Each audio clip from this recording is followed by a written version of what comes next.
बिस्मिल्लाहिर्रहमानिर्रहीम। अस्सलाम वालेकुम student, I am Wajid Ali combo, chemistry first year chapter 1 और टॉपिक है आज हमारा आयन। स्टूडेंट, इससे पहले हमने दो लेक्चर्स में एटम और मॉलिक्यूल के बारे में पढ़ा और अब हम आयन की तरफ आ रहे हैं। अगर मैं आयन के लफ्जी मानी आपको बताऊं कि मीनिंग्स क्या है, तो आयन्स के मीनिंग है वेंडरर, आई मीन आवारा गर्द। एक्चुअली जब आप किसी भी सब्सटेंस को, इलेक्ट्रोलाइट को एक्वस सॉल्यूशन में ऐड करते हैं तो वो अपने आयंस में कन्वर्ट हो जाता है। जैसे आप सोडियम क्लोराइड लें, सोडियम क्लोराइड को वाटर में ऐड करें तो सोडियम क्लोराइड सोडियम आयन और क्लोराइड आयन में डिसोसिएट होगा और ये जो सोडियम आयन और क्लोराइड आयन जो है वो उस एक्वस सॉल्यूशन में रैंडमली मूव करेंगे। लिहाजा उनके रैंडम मोशन की वजह से, आवारा गर्दी की वजह से हम उन्हें आयंस कहते हैं। आयन के बारे में क्या क्या हम पढ़ेंगे, एग्जाम में इससे रेलेवेंट कौन से क्वेश्चन पूछे जाते हैं, आइए जरा उनको देखते हैं। आयन्स में पहले तो मैं आपको इसकी डेफिनेशन, टाइप्स और एग्जाम में पूछे जाने वाले क्वेश्चंस उनकी तरफ आपको लाता हूं, फिर हम आगे बढ़ते हैं। डेफिनेशन में दो species which carry either positive or negative charge are called ions। ये डेफिनेशन है। अगर मैं इसके एग्जांपल आपको बताऊं तो मेरे पास Na plus sodium ion, Mg2 plus magnesium ion, Cl1 minus chloride ion, O2 minus oxide ion and many more types of ion. Student, ions दो किस्म के, एक आपके पास आए पॉजिटिव आयन, यानी ऐसे आयन जिन पर पॉजिटिव चार्ज है, और दूसरे आपके पास नेगेटिव आयन, ऐसे आयन जिन पर नेगेटिव चार्ज है। अब आप ना एग्जाम में पूछे, एग्जाम में आमतौर पर ना इससे शॉर्ट आंसर क्वेश्चन पूछे जाते हैं। मसला आपसे क्वेश्चन पूछा जाएगा differentiate between positive ion and negative ion, यानी आप ना डिफरेंस बताएं between positive ion and negative ion. एक और बहुत इंपॉर्टेंट क्वेश्चन जो पूछा जाता है कि पॉजिटिव आयन की फॉर्मेशन एक एंडोथर्मिक प्रोसेस है। Formation of positive ion is an endothermic process. Formation of positive ion is an endothermic process. आप इसको जस्टिफाई करें। एक और क्वेश्चन जो बड़ा टेक्निकल है, जो बड़ा क्रिटिकल है, ये ऐसा आयन जिस पर -2 चार्ज हो, जैसे O-2 मैंने लिखा, this is called di negative ion. तो the formation of di negative ion is an endothermic process, while the formation of uninegative ion is exothermic process. तो इस किस्म के क्वेश्चन जो है ना वो आमतौर पर बोर्ड में पूछे जाते हैं। मैं आपको पॉजिटिव आयन और नेगेटिव आयन दोनों की कैरेक्टरिस्टिक्स समझाता हूं। आपने इनमें से ना वो पॉइंट्स नोट कर लेने हैं जो आप डिफरेंस ऑफ पॉजिटिव और नेगेटिव आयन में लिखेंगे। 6-7 पॉइंट्स हैं, उनको आप नोट करते जाएंगे। मैं आपको इन दोनों की कैरेक्टरिस्टिक्स समझाता। स्टूडेंट, पॉजिटिव आयन और नेगेटिव आयन, इन दोनों के दरमियान डिफरेंसेस उसको जानने से पहले लफ्ज एटम समझाना जरूरी है। एटम के बारे में हम लास्ट लेक्चर्स में कुछ पढ़ के आए हैं। हमने एटम मॉलिक्यूल की वेरियस डेफिनेशन को डिस्कस किया, लेकिन यहां मैं आपको एटम के बारे में दो बातें खास तौर पर समझाना चाहता हूं जो इस टॉपिक में हमें हेल्प आउट करेंगे। एटम के बारे में पहली बात कि in an atom the number of proton is equal to number of electron. किसी भी एटम में जितने प्रोटॉन होते हैं उतने electron. Sodium atom 11 proton 11 electron, magnesium atom 12 proton 12 electron, chlorine atom 17 proton 17 electron. तो एटम में प्रोटॉन और इलेक्ट्रॉन की तादाद बराबर है, जितना एटम पर पॉजिटिव चार्ज उतना ही एटम पर नेगेटिव चार्ज। तो overall atom is a neutral particle. Neutral particle, ये दो बातें आपने। अब अगर किसी एटम में loss of electron, loss of one और मोर इलेक्ट्रॉन्स होता है, लॉस ऑफ वन और मोर इलेक्ट्रॉन, तो अब क्या होगा, अब इलेक्ट्रॉन और प्रोटॉन की तादाद बराबर नहीं रहेगी, यूं वो एटम पॉजिटिव आयन में कन्वर्ट। अब इस पॉजिटिव आयन में जब आप लिखेंगे पॉजिटिव और नेगेटिव आयन का डिफरेंस जब लिखेंगे तो ये पहला पॉइंट लिखेंगे कि positive ion is formed by the loss of one और more electron from an atom. और दूसरी बात, पॉजिटिव आयन में number of proton is greater than number of electron. ये दूसरा पॉइंट आप लिखेंगे। अब आप नेगेटिव आयन की तरफ आए। नेगेटिव आयन कब बनता है, जब कोई न्यूट्रल एटम एक या एक से ज्यादा इलेक्ट्रॉन को गेन करता है, यानी it is formed by the gain of one और more electrons by an atom. तो पहला डिफरेंस में पहला पॉइंट आप क्या लिखेंगे, a negative ion is formed by the gain of one और more electron by an atom. इस तरह इसमें number of proton in negative ion is less than number of electron. ये दो पॉइंट्स आपके पास आ गए। स्टूडेंट एक बात, हम ना पॉजिटिव आयन को कैटाइन भी कहते हैं, हम नेगेटिव आयन को एनाइन भी कहते हैं। आप जानते हैं बड़ा कि पॉजिटिव आयन को कैटाइन, नेगेटिव आयन को एनाइन क्यों कहते हैं? आओ जरा मैं आपको समझाता हूं। स्टूडेंट मेरे पास ये एक इलेक्ट्रोलिटिक सेल है। चैप्टर 10 में जाकर हम इलेक्ट्रोलिटिक सेल और गर्मालिक सेल उनको पढ़ेंगे। इलेक्ट्रोलिटिक सेल जिसमें इलेक्ट्रिसिटी कंज्यूम होती है, जिसमें इलेक्ट्रोलिसिस होती है। तो अब इलेक्ट्रोलिटिक सेल जो है उसमें मेरे पास ये एक इलेक्ट्रोड है, it is connected to positive terminal of the battery. तो इस पर पॉजिटिव चार्ज आ गया। वो इलेक्ट्रोड जिस पर पॉजिटिव चार्ज होगा हम उसे कहते हैं एनोड। ये मेरे पास एक और इलेक्ट्रोड है, it is connected to negative terminal of the battery. इस पर नेगेटिव चार्ज आ गया, इसे हम कहते हैं कैथोड। अब आपने ना इस सेल के अंदर कोई इलेक्ट्रोलाइट लिया है, एक्वस सॉल्यूशन फॉर्म में या मोल्टन फॉर्म। जब वो एक्वस सॉल्यूशन या मोल्टन फॉर्म में आएगा तो वो अपने आयंस में कन्वर्ट हो जाएगा। कुछ आयंस होंगे जिन पे पॉजिटिव चार्ज होगा, कुछ आयंस होंगे जिन पे नेगेटिव चार्ज होगा। अब होगा क्या कि जब आप इनको बैटरी से कनेक्ट करते इलेक्ट्रोड को, इलेक्ट्रोलिसिस शुरू होगी। ये जो पॉजिटिव चार्ज रखने वाले, पॉजिटिव चार्ज वाले, they will move towards the cathode. ये कैथोड की तरफ मूव करेंगे और वहां जाके ये इनके इलेक्ट्रोलिसिस होगी। अब जब ये कैथोड की तरफ जाएंगे, यानी कैथोड इनको अट्रैक्ट करेगा। कैथोड का पहला जो है ना कैट लिखा हुआ है और इसी से हम लफ्ज लेते हैं कैटाइन। कैथोड ऐसा इलेक्ट्रोड जो कैटाइन को अट्रैक्ट करता है। तो वो इलेक्ट्रोड जो कैटाइन को अट्रैक्ट करता है उसे हम कैथोड कहते हैं, या ऐसे आयन जो इसको कैथोड अट्रैक्ट करता है, those ions are called cation. तो ये जो कैटाइन का कैट है ये कैथोड से आया, और कैथोड पे नेगेटिव चार्ज है। नेगेटिव चार्ज वाला इलेक्ट्रोड हमेशा पॉजिटिव चार्ज वाले आयन को अट्रैक्ट। इसके बरक्स अगर आप एनोड को देखें तो इसमें पॉजिटिव चार्ज और डेफिनेटली नेगेटिव चार्ज वाले आयन को अट्रैक्ट करें। तो ऐसा इलेक्ट्रोड जो नेगेटिव इसको अट्रैक्ट कर रहा है, अब इसके शुरू में है एन, तो इसी से हमने क्या ले लिया, एन आयन। तो एन आयन जिनको एनोड अट्रैक्ट करता है, कैटाइन जिनको कैथोड अट्रैक्ट करता है, ये इनके बीच। स्टूडेंट तीसरा पॉइंट जो हम आते हैं ना पॉजिटिव आयन, मैं एक सेंटेंस लिखता हूं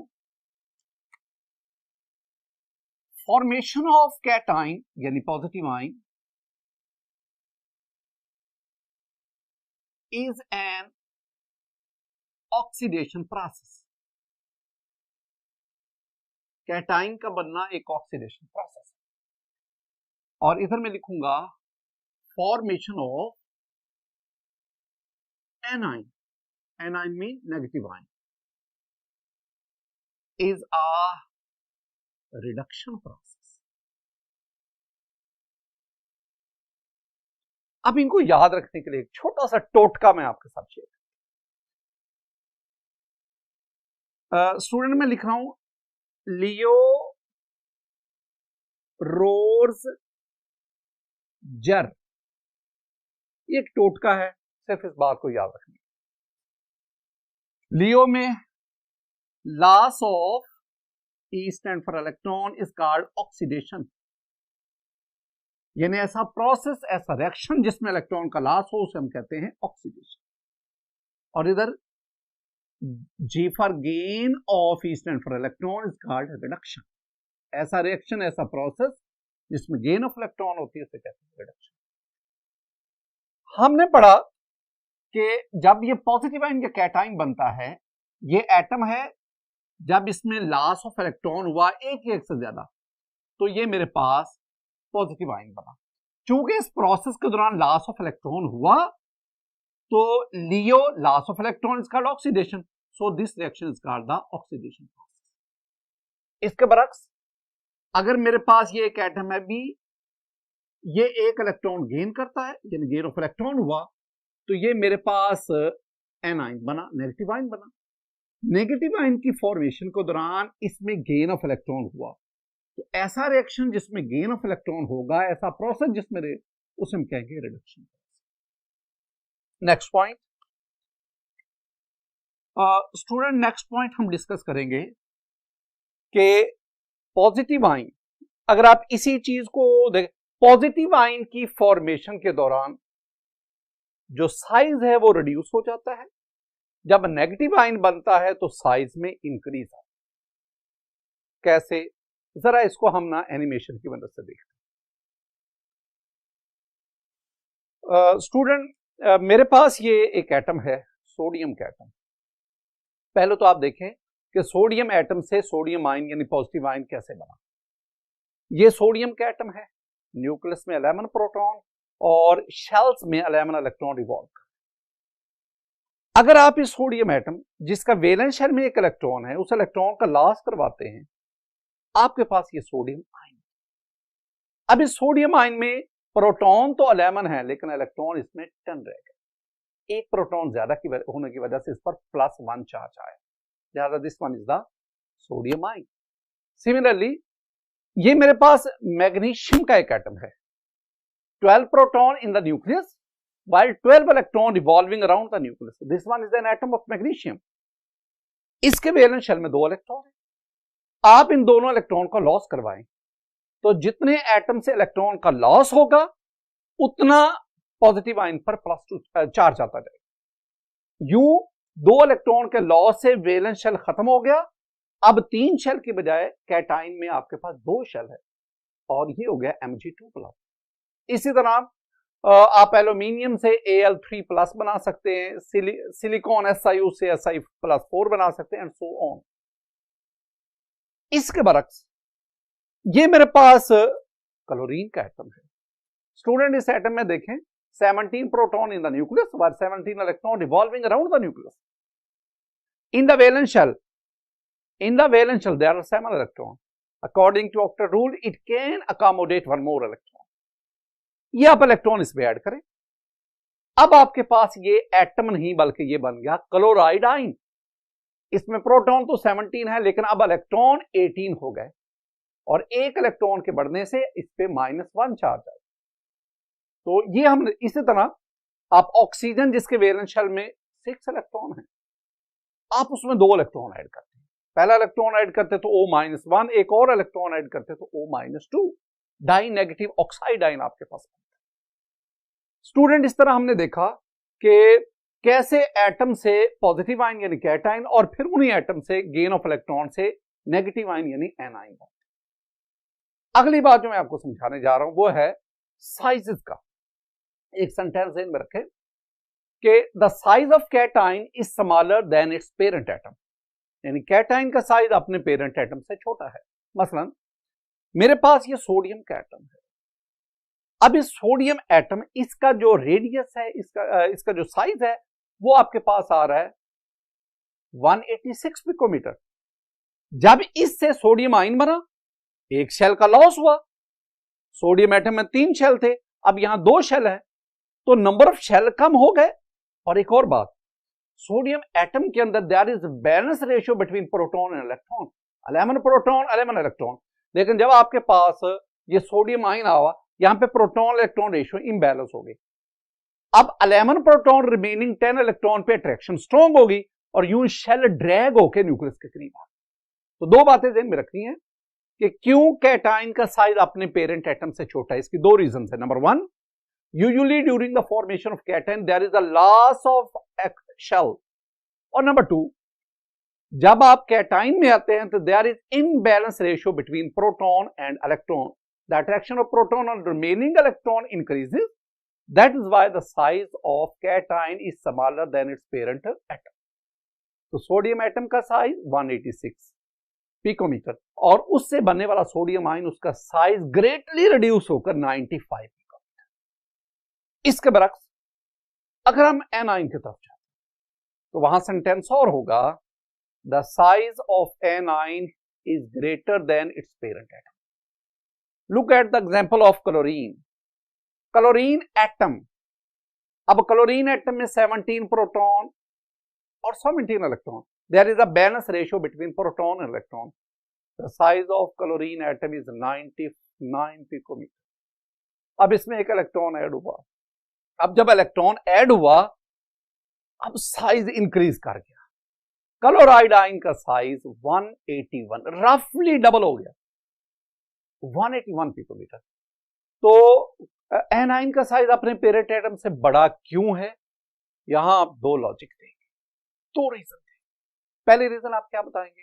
आप कहेंगे जी कि क्लोरीन एटम में there is balance ratio between proton and electron, लेकिन जब क्लोराइड आयन बना तो अब इलेक्ट्रॉन की तादाद बढ़ गई, जिसकी वजह से न्यूक्लियस की इलेक्ट्रॉन पर ग्रिप अट्रैक्शन वीक होगी। जब न्यूक्लियर अट्रैक्शन वीक होगी तो डेफिनेटली शेल एक्सपेंड करेंगे। दूसरा पॉइंट जो आप लिखेंगे वो ये है कि जब 8वां इलेक्ट्रॉन वैलेंस शेल में आता है, क्लोरीन एटम के वैलेंस शेल में 7 इलेक्ट्रॉन थे, लेकिन क्लोराइड आयन में एक और इलेक्ट्रॉन ऐड होगा। जब एक और इलेक्ट्रॉन ऐड होगा तो अब वैलेंस शेल में इलेक्ट्रॉन के दरमियान इलेक्ट्रोस्टैटिक रिपल्शन बढ़ जाएगी। उस रिपल्शन की वजह से वो जो शेल है वो न्यूक्लियस से दूर चला जाएगा। इन 2 रीजंस की बिना पर हम कहते हैं the size of anion is greater then its parent atom.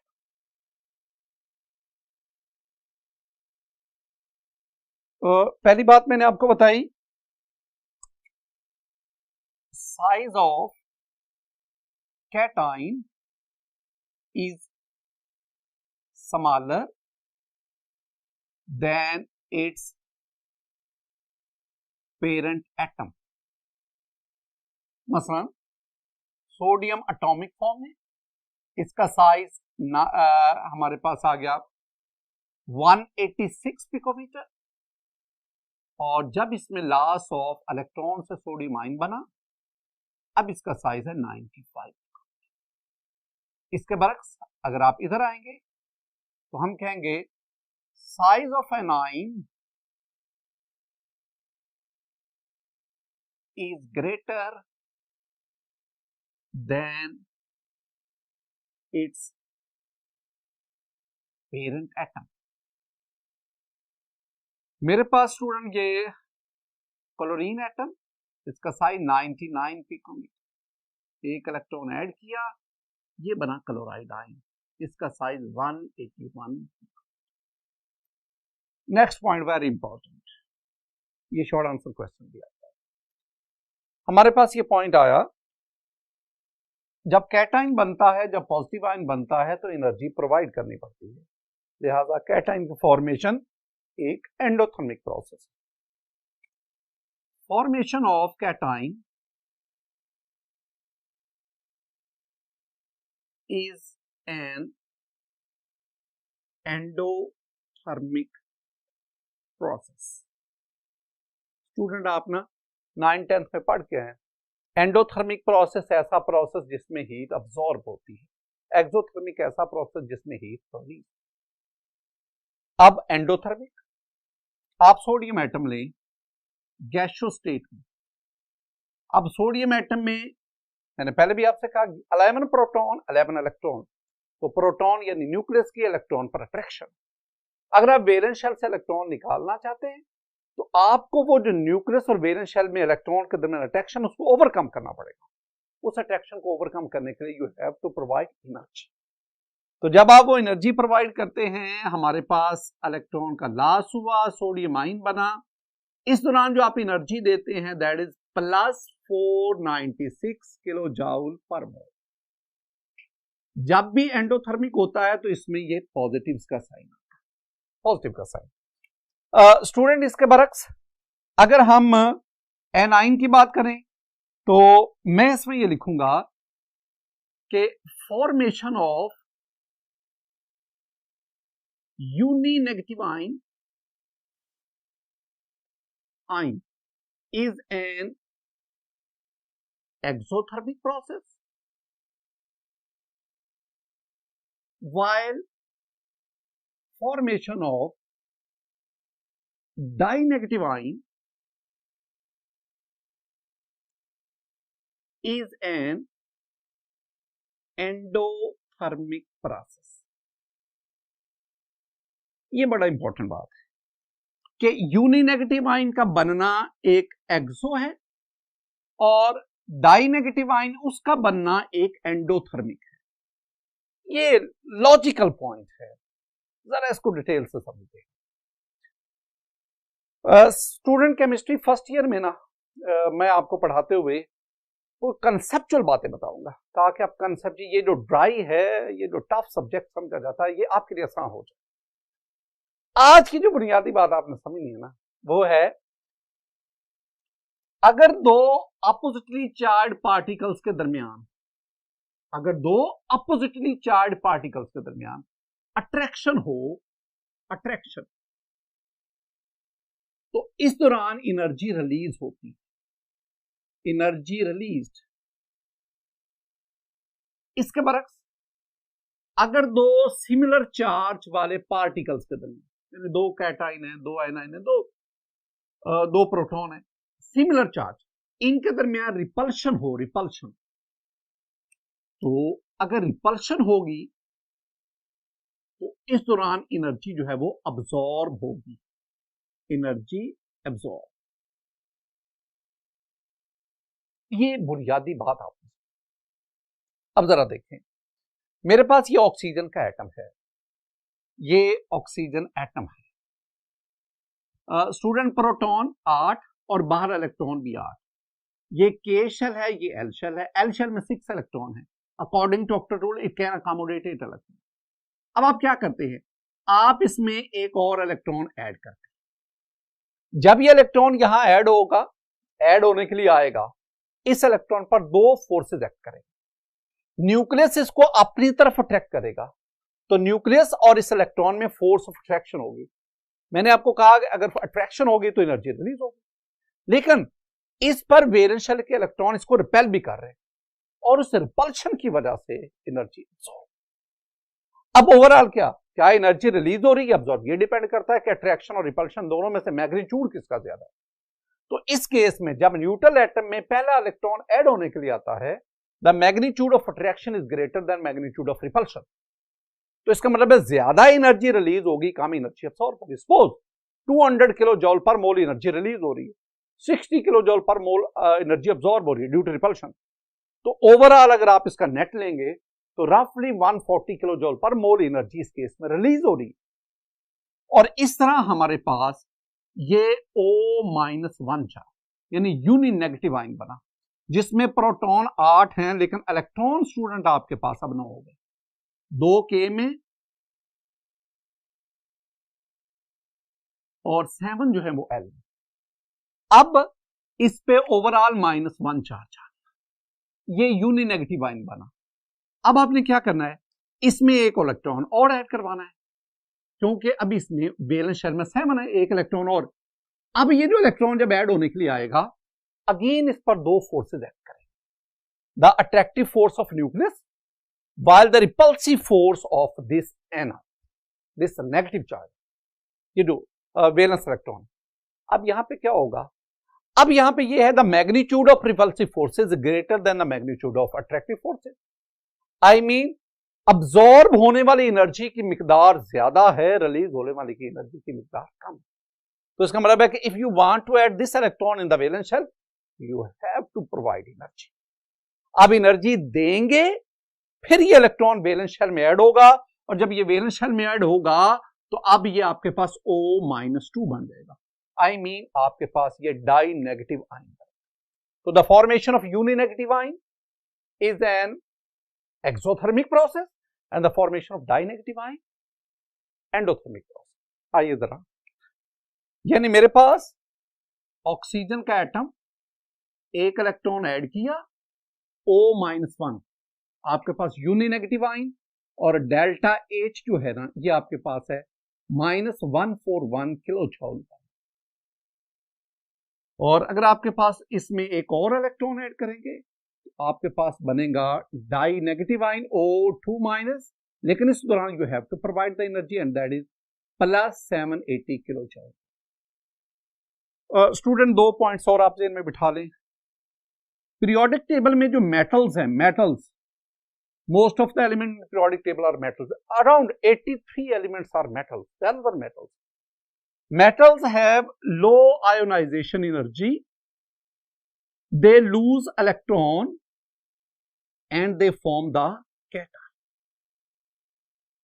क्योंकि metals की तादाद बहुत ज्यादा है, ज्यादा पॉजिटिव आयन, कैटायन, इनकी तादाद भी ज्यादा है। इसके बरक्स पीरियोडिक टेबल में जो नॉन मेटल्स हैं, इनकी तादाद कोई 17 to 21 है। They have high electron affinity, they have tendency to gain electron and they form the yes, they form the anion, negative. Student, एक और पॉइंट पे आते हैं, और वो हमारे पास है कि कैटाइन पे, पॉजिटिव आयन पे चार्ज कौन सा होगा, +1 +2। ये डिपेंड करता है कि वो उसने कितने इलेक्ट्रॉन का, एटम ने कितने इलेक्ट्रॉन का लॉस किया, और वो हमारे पास बनता है। The charge on positive ion या a positive ion have charge +1 +2 +3 and so on depends upon the number of electron lost by the atom. Similarly, negative ion पे चार्ज क्या होगा, a negative ion have charge, a negative ion has charge